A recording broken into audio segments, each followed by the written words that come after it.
안녕하세요. 내년 1월 11일부터 17일까지 이스라엘, 그리고 17일부터 24일까지 튀르키예를 일주하는 열린다 성경 스터디 투어를 진행합니다. 열린다 성경 스터디 투어는 단순한 성지순례가 아닙니다. 매일 아침 1시간 반씩 성경과 인문학을 주제로 공부한 뒤 현장을 답사하는 기독교 인문학 여행입니다. 자세한 일정과 참가자들의 리얼 후기 등은 영상 하단의 링크를 참고하시기 바랍니다. 안녕하세요. 세계사엔 교회사, 세계사와 함께 푸는 스토리텔링 교회사 시간입니다.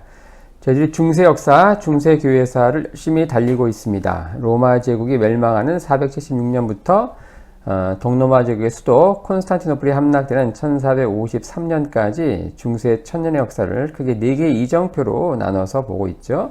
2명의 황제 유스티니아누스, 샤를마뉴, 그리고 2명의 교황 그리고리우스 7세, 그리고 이노센트 3세.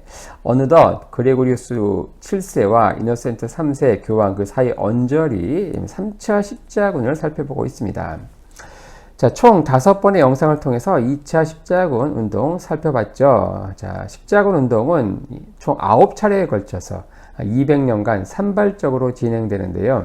자, 지난 시간부터 이 3차 십자군에 대해 살펴보고 있습니다. 이 3차 십자군의 직접적인 계기는 바로 1187년 예루살렘 왕국, 십자군 여러 소왕국 가운데 가장 핵심이라 할 수 있는 예루살렘 왕국이 함락된 거, 그게 계기가 되어서 이를 수복하기 위해서 진행이 되죠. 1189년에서 1192년까지 이루어진 3차 십자군. 여기 주요 참가자는요, 영국 왕인 사자왕 리처드, 그리고 프랑스 왕인 필립 2세, 그리고 신성 로마 제국의 황제인 프리드리 1세입니다. 서유럽의 에이스가 총 출동한 듯한 느낌이지만 이 교황의 대리, 이 교황이 보낸 주교가 참석하지 않아서 흔히 이제 3차 십자군은 세속 십자군으로 불리죠. 저희가 3차 십자군 원정 살펴보기 전에 당시 그 유럽 각국의 상황을 먼저 좀 살펴보고 있습니다. 지난 시간에는 사자왕 리처드를 중심으로 한 영국의 상황을 살펴봤고요. 자, 오늘은 당시 왕이었던 프랑스의 왕 필립 2세를 중심으로 해서 프랑스의 당시 상황을 살펴보려고 합니다. 3차 십자군, 흔히 존엄왕으로 불리는 필립 2세, 또 그에 의해 이루어진 중세의 대표적 이단, 이 알비파에 대한 그 학살, 이런 것들을 한번 살펴보려고 합니다. 이 필립 2세는요, 그 일드 프랑스, 파리를 중심으로 한 일드 프랑스의 공작에서 출발해서 굉장히 광대해진 영토의 명실상부한 국왕으로 발전한 요 카페 왕조의 왕가의 발전상을 이 한 사람이 잘 보여줍니다. 그가 즉위할 당시 1180년 즉위하죠. 그 당시 그의 왕령, 왕이 직할 영지는 어디였는가? 요만큼이었어요. 요만큼. 작죠. 하지만 그가 죽을 때 1223년 당시 파란색 영역, 그가 확장한 영역이에요. 확장한 영역. 현대 프랑스 이 전체이죠. 이 전체.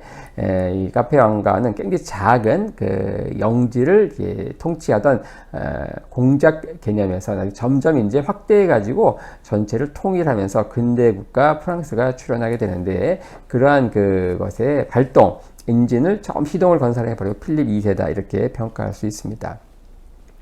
그는 광대해진 영토에 시민계급 출신의 지방 행정관을 파견했고요. 이들은 전부 국왕에게 충성 맹세를 했던 사람들이다. 이렇게 하면서 지방 영주들의 세력을 약화시키고 중앙 집권화를 점진적으로 이루게 되죠.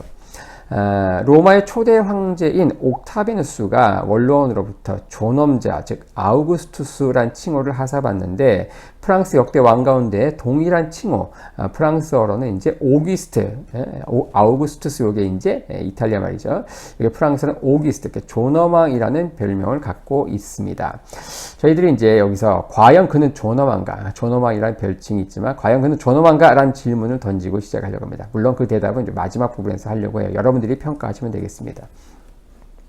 이 필립 2세 즉위 당시에 프랑스는 어땠는가? 자, 바로 플랜테제넷 왕조의 그 앙주 제국에 눌려서 프랑스는 국가 자체가 희미해져서 자칫 어떤 사라질 위기에 처했다는 거예요. 프랑스와 영국이 완전히 합병될 수 있는 그런 상황이었다는 건데, 우리 지도를 한번 살펴봤죠. 바로 이 프랑스는 요만큼인데, 프랑스 왕령 요만큼인데 어때요? 요만큼. 이 전체 프랑스, 현재 프랑스의 서부 지역 절반, 그리고 잉글랜드, 아일랜드, 스코틀랜드 전 지역이 어때요? 플란테제넷 왕가, 앙주 백작에서 프랑스에서 출발한 그 사람이 영토를 차지하면서 여기에 흡수 합병돼도 전혀 이상할 게 없는 이러한 상황에서 현대 프랑스를 살렸기 때문에 그는 프랑스인들이 지금도 굉장히 숭배하는 그런 왕이다 이렇게 평가할 수 있습니다.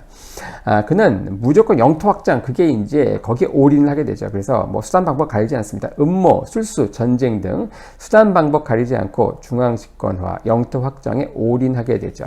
그래서 프랑스에서는 그를 강대국으로 국가를 올려놓은 그런 명군으로 보죠. 야금야금 왕권을 확장해 나갔던 중세 프랑스를 대표하는 인물이다 이렇게 보죠. 만약 이 필립 2세가 없었다고 하면 프랑스의 발전은 한참 더뎠을 거예요. 그래서 근대 와서 겨우겨우 중앙 집권에 성공하고 통일을 이룬 뭐 이탈리아 1870년에 통일하죠. 독일 어떻습니까? 1871년에 통일합니다. 이런 것처럼 국가 발전이 늦었을 테지만 영국과 프랑스 일찌감치 근대 국가가 출현하면서 뭐 산업혁명도 하고 일찌감치 선진국으로 치고 나간 데에는 바로 필립 2세의 존재감이 부각이 된다는 것이죠. 자, 카페 왕조, 그가 속해 있던 카페 왕조를 간략히 좀 볼 필요가 있어요. 카페 왕조는 위그 카페라는 사람에서 출발하는데 이 위그 카페는요, 그의 할아버지가 누구냐? 바로 로베르예요, 로베르. 근데 이 로베르의 형이 웨드입니다. 웨드. 이 웨드에서 출발하는 거예요, 웨드. 이 웨드 우리 바이킹의 역사 한번 살펴볼 때 이야기했는데 이 웨드는요, 885년, 886년, 요 2년간, 7개월에 걸쳐서 이루어진 이 바이킹의 파리 침공을 막아낸, 격퇴한, 그걸 진두지휘한 사람이 바로 요 웨드입니다. 당시의 왕은 누구였는가? 카롤링거 왕조, 즉 샤를마니의 후계자인 요 카롤링거 왕조 출신의 카를 3세가 왕이었어요. 하지만 그 왕은 아몰랑하는 거예요. 이렇게 파리가 공략당하는데 아몰랑하는 겁니다. 이런 상황에서 정말 절대적인 열세 상황에서 이 웨드가 당시 이 바이킹의 침공을 막아내면서 진두지휘하면서 결국 인기 절정에 오르게 되죠. 888년 그는 결국 왕으로 추대됩니다. 이렇게 되면서 첫 비카롤링거 출신의 왕이 등장합니다. 이 웨드의 직함이 당시 프랑스 공작이었거든요. 그래서 오늘날 프랑스의 국명도 여기에서 탄생한 것입니다. 그의 직함에서 프랑스 왕국의 탄생은 이 서프랑크에서 카롤링거 왕조의 몰락을 의미한다. 자, 893년 하지만 이 단순 왕 샤를 3세가 선왕의 아들임을 주장하면서 쿠데타를 일으켜요. 그래서 잠시나마 이 카롤링거 왕조가 복원됩니다. 하지만 결국 922년 이 샤를 3세는 축출되고 웨드의 동생이었던 로베르 1세가 즉위하게 되는데 이 로베르 1세의 손자가 누구냐? 바로 카페 왕조를 창건한 위그 카페라는 겁니다. 자, 이 바이킹의 침략이 있었죠. 바로 요 파리 공략, 요때 요걸 막아낸 그 영웅 웨드, 거기에서 이제 프랑스가 오늘날 출발하게 된다. 이 카페 왕조 어떻습니까? 말이 왕이지만 굉장히 출범 당시는 굉장히 쑥스러운 상황이었습니다. 쑥스럽구만 그렇죠. 파리를 중심으로 한 요 일드 프랑스, 요 지역만이, 여기 파리를 중심으로 요 파란색으로 표시된 요 지역만이 어때요? 처음 출발할 당시 987년 카페 왕조 출발 당시의 영제 요래요. 하지만 어떻습니까? 주변의 공국들, 노르망디 공국은요 훨씬 더 크죠. 이 파리 왕이 봉신 군주로 세운 노르망디, 여기 훨씬 더 커요. 나중에 영국까지 점령해 버리죠. 그리고 어떻습니까? 아키텐 공국, 어이구 엄청나게 크죠. 앙주 백장령 마찬가지입니다. 앙주 백장령 나중에 이제 어때요? 앙주 제국을 이제 단생시키는 상황이죠. 자, 이런 주변 공국에 비해서 말은 왕이지만 굉장히 쑥스러운 상황에서 시작을 한다. 자, 이런 상황에서 게다가 이 카페 왕조는 정통성 결핍과 관련된 세간의 루머, 비난에 시달렸습니다. 왜냐? 이 카롤링거 왕조를 찬탈해서 카롤링거 왕조 가장 위대한 군주인 샤를마뉴에 의해서 이렇게 이어지는 이 카롤링거 왕조를 찬탈해서 신의 저주를 받아서 이 카페 왕조는 루이 7세에서 단절될 것이다. 이러한 소문이 당시에 파다하게 퍼졌다는 거예요.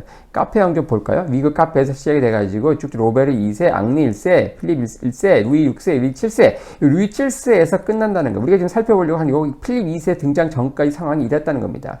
왕령지는 굉장히 작고 주변 공국은 엄청나게 크고 앙주 제국은 탄생하고 이런 상황에서 영국에 먹힐 듯한 그러한 상황에서 왕이 되었다. 자, 이 상황에서 루이 7세는요, 카롤링거의 후손인 아델라와 이제 세 번째 결혼을 합니다. 여기에서 탄생한 게 누구냐? 오늘의 주인공 필립 2세라는 거예요. 그래서 그에게는 신이 주신 자라는 그런 별칭이 있었다고 합니다. 이 루이 7세의 첫 번째 결혼 상대가 누구였습니까? 바로 한번 살펴본 이 아키텐 여공 엘레아노르죠. 이 엘레아노르가 이혼을 해가지고 영국의 왕이 되는 헨리 2세와 결혼하게 됩니다. 그렇게 하면서 엘레아노르는 프랑스 왕비에서 영국 왕비로 옷을 갈아입는 최초의 독특한 이력의 여성이 되죠. 당시 파리 백성들은요, 뛰쳐나와가지고 횃불을 켜고 필립 2세가 탄생하니까 어때요? 잉글랜드인들을 향해서 주먹을 막 휘두르면서 이 아이가 요 플랜테저넷 왕가를 치게 될 망치가 될 거다라고 하면서 막 소리를 치고 다녔다고 합니다. 당시 이 프랑스인들이 프랑스 왕비에서 영국 왕비로 싹 옷을 갈아입은 이 엘레아노르를 굉장히 저주했고, 또 프랑스를 집어삼킬 듯한 이 앙주 제국에 대해서 굉장히 이를 갈고 있었다. 이런 상황들이 당시의 상황을 통해서 알 수 있다는 것이죠. 이 필립 2세가 즉위할 당시 프랑스는 어떤 지방 분권적인 권력 분산으로 인해서 국가 발전이 현저하게 저해되고 있었다. 왕실의 직할지는 파리 주변의 일드 프랑스에 불과했다는 거예요. 하지만 이 필립 2세는 오랜 제2기간 내내 이 교활한 실용주의 노선을 펼쳐서 궁극적으로 왕실 직할지를 확장하고 중앙 집권하에 결국은 성공하게 됩니다. 그의 유일한 목표는 영토 확장이었어요. 그래서 십자군 총군은 그다지 원치 않았는데, 근데 결국 그도 십자군에 참가하게 됩니다. 왜 했는가? 프랑스는요, 지난 1, 2차 십자군에서 늘 주력군이었거든요. 자, 이런 상황에서 프랑스 백성들이 계속 요청하는 거예요. 그 프랑스 백성, 기독교도들이 요청이 있었고, 그 다음에 교황이 또 참석하라고 계속 이제 압력을 넣었다는 거죠. 자, 이러한 상황에서 그는 참전하면서 어떻게 하는가? 바로 왕궁대에 있던 공국들, 영주들, 그들과 이제 휴전을 선포하고, 영국 왕, 그리고 쌍파뉴 백작, 그리고 플랑드르 백작, 그리고 부르고뉴 공작, 이들 모두 함께 참가하자. 이렇게 하면서 같이 가게 되는 거예요. 가서 이제 어때요? 이 경쟁자들이 죽으면 어때요? 그 영지를 냉큼 집어삼킬 그런 의도였던 것이죠. 특히 이제 그 경쟁자 중에 제일 센 게 누굽니까? 바로 리차드죠. 영국의 왕이었던 사자왕 리차드. 이 리차드와는 특별히 1190년 베즐레에서 신사협정을 맺습니다. 신사협정. 조건이 뭡니까? 이 협정의 내용은 우리는 함께 출발하고 돌아올 때도 함께 돌아온다 이거였어요. 그래서 혹여 한 사람이 먼저 귀국하더라도 절대 상대방의 영토를 침범하지 않는다. 요것을 당시 중세 기사도 거기에 맞춰서 신사협정을 맺은 거예요. 그러니까 빈집털이 하지 않겠다는 거죠. 나중에 빈집털이 합니다. 빈집털이 합니다. 자, 필립 2세는 이제 십자군 참가하지만 어때요? 필립 2세는 갑자기 십자군 종군 중에 귀국하겠다. 몸이 안 좋다 하면서 귀국 선언을 해요. 이렇게 하면서 십자군 수뇌부는 완전히 아연실색 멘붕 상태에 빠지죠.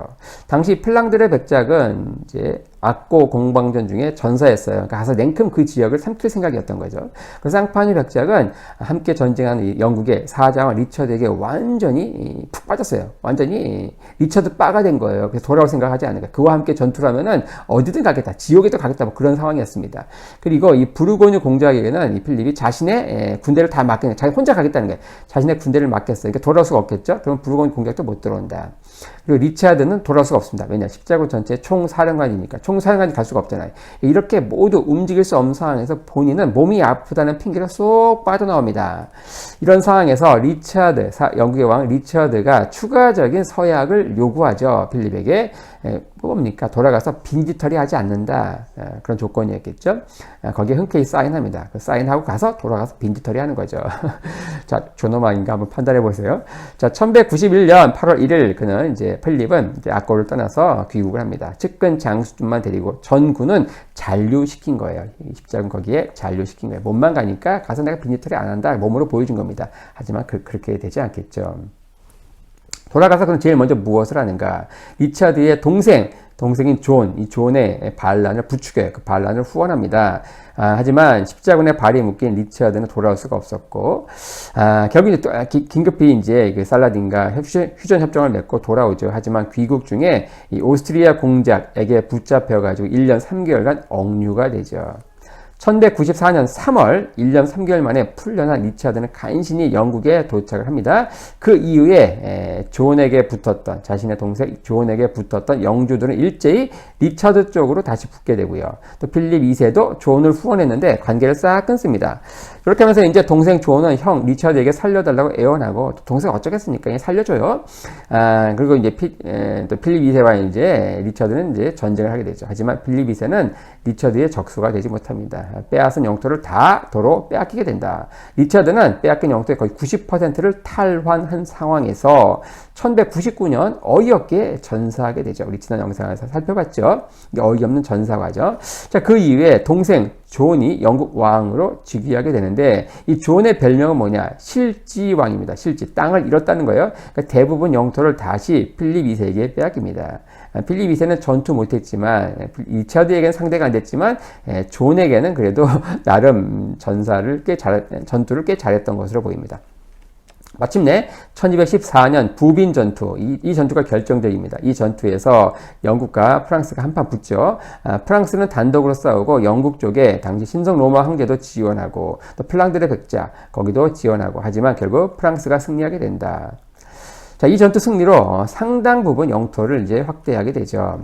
이 전투에서 승리한 이유 어떻습니까? 국민 감정이 형성이 된다. 프랑스인으로서의 국민 감정이 형성이 된다. 프랑스는 이 전투 승리 이후 전국에서 7일간 축제를 하고 학교도 7일간 휴학을 하고 그래요.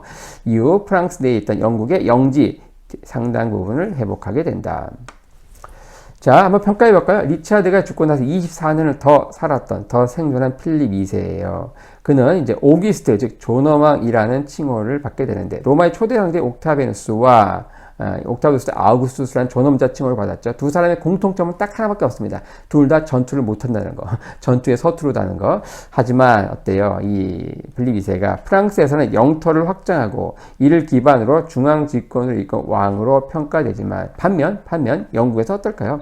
당연히 경멸로 시작해서 악평으로 끝납니다. 중세는요, 기사도 정신이 핵심이거든요. 신사협정을 맺어놓고 어때요? 돌아가서 빈집털이 한 거예요. 기사도의 상징으로서 리차드는 심지어 살라딘, 이슬람과 맺은 언약도 지켰는데 어때요? 필립은 같은 기독교도인 영국 왕과 맺은 신사협정을 다 어기고 빈집털이를 했다. 어쨌든 영토 확장을 했다. 그러니까 프랑스에서는 존엄왕이겠지만 영국에는 완전 양아치인 거죠. 자, 이런 상황에서 이제 이 필립 2세 어떻습니까? 그의 영토 확장의 백미는 한마디로 프랑스 남부 지방, 프로방스 지방을 중심으로 이루어진 이 알비파 십자군에 있습니다. 알비파 십자군, 갑자기 어려운 게 나온 게 아닙니다. 굉장히 또 역사 덕후들이 아는 흥미진진한 주제인데, 이 알비파 십자군을 알려면은 십자군 이후 나타난 중세 유럽의 어떤 그 변화 이런 것들을 좀 알아야 합니다. 십자군은요, 한마디로 유럽이 외부 세계를 향해서 눈을 뜨게 해준 결정적인 사건이었다. 처음으로 다른 문화를 접촉하게 되는데, 특별히 자신들이 굉장히 무시했던 어떤 비잔틴 문명, 이슬람 문명 이걸 경험하고 나서 어때요? 이들의 눈이 뒤집히는 거예요. 마치 시골 촌놈이 뉴욕 구경한 거랑 비슷한 거죠. 훨씬 뛰어나고 세련된 문명을 보고 나서 이들이 느꼈을 당혹감. 시골 사람이 서울 구경 갔을 때 마치 우리가 우물 안에 개구리에 있었구나. 와, 우린 정말 교황의 그 가스라이팅에 의해서 완전 바보들의 천국에서 살았구나. 이런 것들을 깨달은 거예요. 자, 이러면서 이제 유럽은 동요하기 시작합니다. 유럽의 지성은 큰 충격을 받게 되죠. 특히 잊혀진 이 고대 문화유산이 이슬람 세계를 통해서 다시 서유럽으로 재유입되는데, 특별히 이 아리스토텔레스 철학의 재발견이 핵심이라 할 수 있습니다. 이를 통해서 유럽은 이 그리스의 합리적이고 논증적인 사고와 기독교의 신비적이고 계시적인 사고가 대충돌을 겪게 되죠. 십자군에 종군한 전사 중에도 이 지적 감수성이 풍부한 사람들은 내적 충돌과 갈등을 경험합니다. 특별히 남부 프랑스, 프로방스의 귀족들이 그랬어요. 이들은 종교의 수호자로 십자군에 출정했다가 돌아올 때는 종교를 버리고 돌아오는 경우가 허다했다는 겁니다.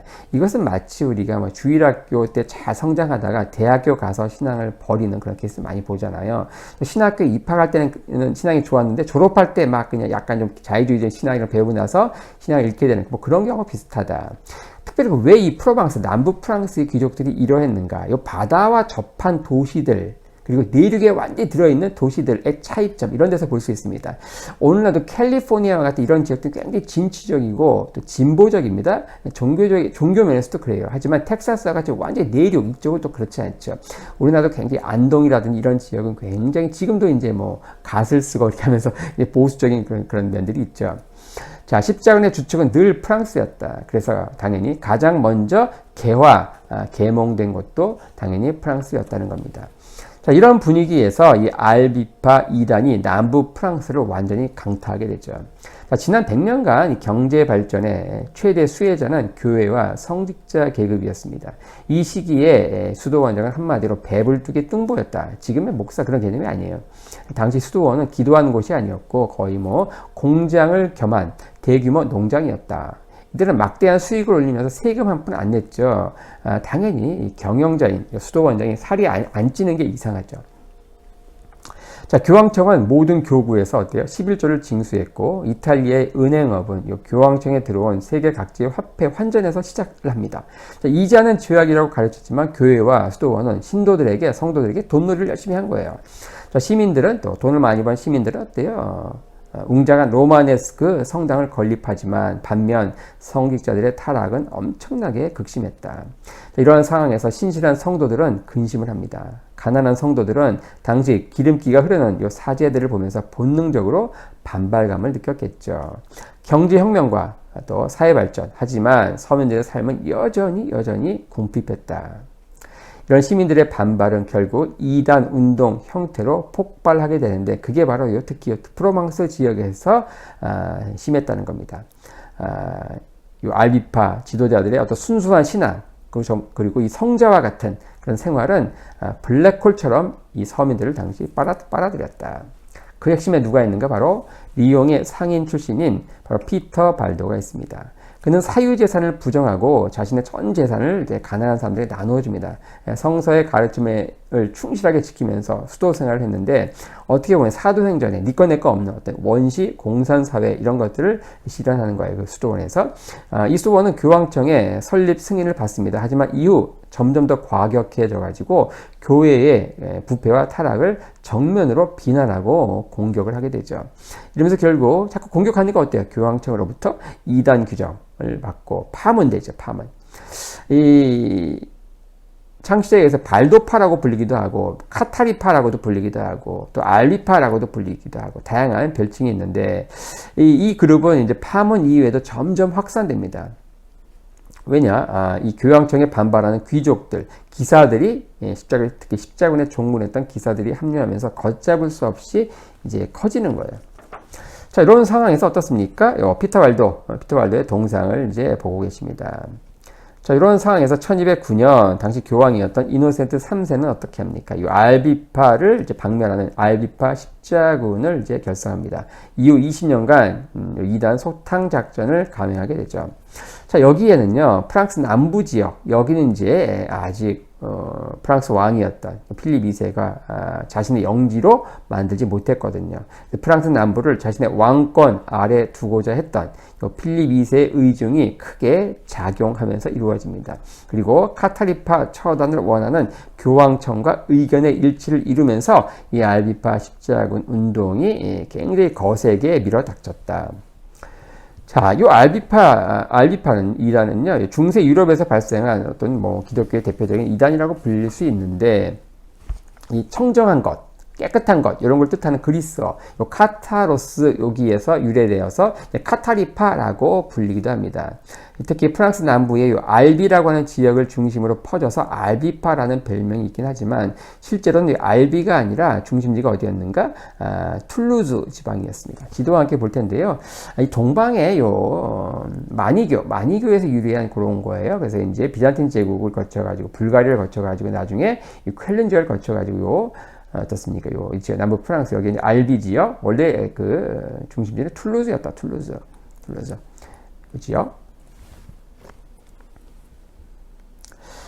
이 카타리파에 대한 공격은요, 십자군과 동급으로 여겨져서 이 알비파 십자군 이렇게 불렸다고 하네요. 이 알비파에 대한 최초의 기록은 1081년 쾰른에서 시작이 되고요. 이 남프랑스에서 1112년에서 1120년에 확산됐다 그런 기록이 있습니다.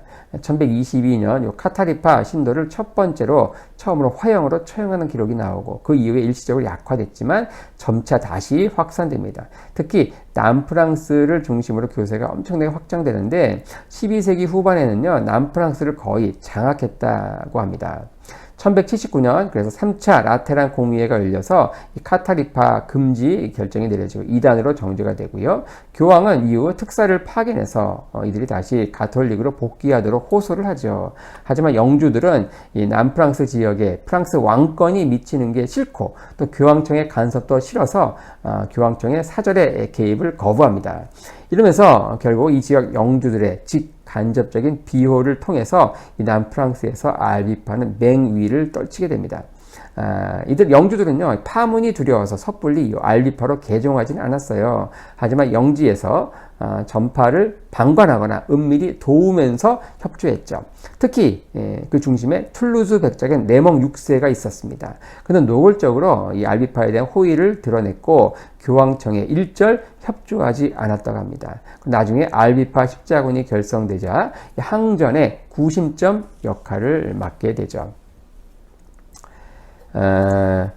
1209년 난공불락의 요새인 카르카손이 함락이 됩니다. 그러면서 레몽 6세는 아들과 함께 영국으로 망명하죠. 하지만 이 점령군들이 폭정을 막 일삼으면서 민심이 악화되죠. 자, 그러한 틈에서 다시 레몽 6세는 아들과 함께 돌아와서 세력 확대를 꾀합니다. 하지만 레몽 6세가 죽고 아들 레몽 7세 때 완전히 패배하게 되면서 결국 1208년 툴루즈 지역이 함락되고 레몽 7세가 프랑스 왕에게 항복하면서 결국 종결이 되죠. 그 이듬해인 1229년 파리 조약으로 남프랑스 전체가 어때요? 카페 왕조의 왕령, 왕직할령으로 합병이 됩니다. 결국 이게 목적이었던 거죠. 1244년 마지막 요새인 몽스의 기르의 산성 요새까지 함락이 되죠. 자, 십자군이 이 알비파 거점을 점령한 후에 이 알비파를 구분해가지고 이제 결국은 붙잡아 가야 되잖아요. 자, 그래서 당시 이를 진압하던 군사가 묻습니다. 교황의 특사에게 물어요. 이거 어떻게 구별합니까? 이게 알비파인지 아닌지 어떻게 구별합니까? 이렇게 물었더니 교황의 특사가 이런 말을 남겼다고 합니다. 전부 죽여라. 판단은 주께서 하신다. 이것은 당시 어떤 종교적인 광기를 비판할 때 자주 인용되는 자주 인용되는 내용이기도 합니다. 당시 이렇게 하면서 남부 프랑스를 휩쓸던 요 알비파 십자군이 완전히 괴멸되면서 이 남부 프랑스 지역이 영지 확장, 중앙 집권화 여기에만 이제 올인하고 있던 카페 왕가에 완전히 복속이 된다. 영토가 이제 귀속이 된다.